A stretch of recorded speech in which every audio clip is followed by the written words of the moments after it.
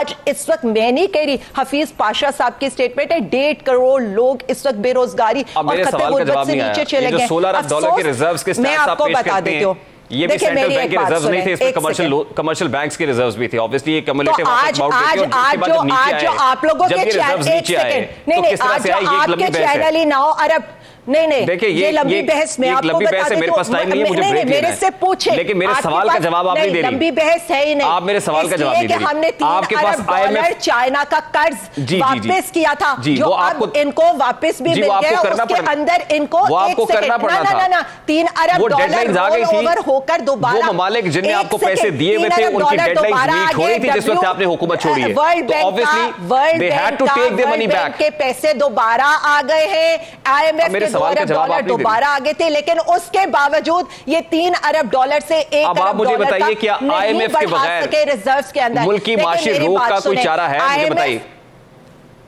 دیکھیں ہم تو سمجھتے ہیں کہ IMF کی طرف انہیں 4 مہینے سے یہ جو IMF کو دھمکیاں دھوس کر رہے تھے, یہ تو اسی طرح IMF سے ٹریٹ کر رہے تھے جس طرح سے جس IMF کو ناراض کر کے آپ گئے تھے. اس حکومت نے اس IMF کو منانے کی کوشش کی, مفتہ اسماعیل صاحب آئے, کڑوی گولی کھائی, پولیٹیکل کاسٹ پے کی اس حکومت نے. چلے میری بات سنیں, 1 منٹ.